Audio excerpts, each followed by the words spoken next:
They laughed at my body fat. I designed their meal plans. The cafeteria echoed with tray drops and loud stories.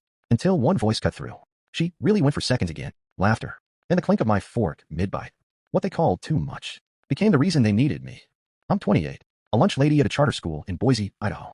Hairnet, apron, long hours, and dreams in notebooks. I'd scribble recipes between shifts. Try to make something beautiful out of what they tossed.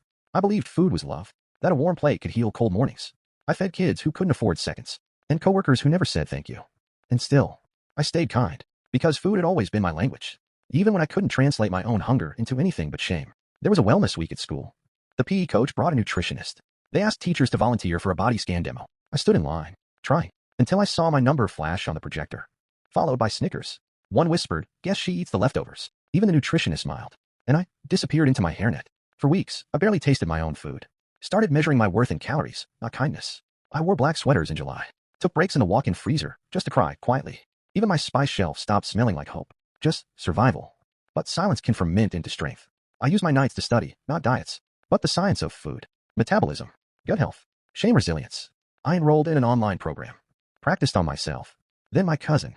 Then her friends. I rewrote my recipes, not to shrink bodies, but to fuel them. And people noticed. 3 years later, the same school district launched a wellness initiative. Asked for a community-based meal consultant. I sent in my name. They hired me. The same PE coach who laughed now hands out my printed meal plans. The same staff who whispered, post my protein bites on Instagram. None of them remember the tray girl, but they swear by the woman with the clipboard. Last week, a student asked why I chose food. I smiled and said, because people don't laugh when they're full of the right things. They mocked what they didn't understand. But I became the one they had to trust. Have you ever turned pain into purpose? Comment fueled by fire if you built something from what broke you.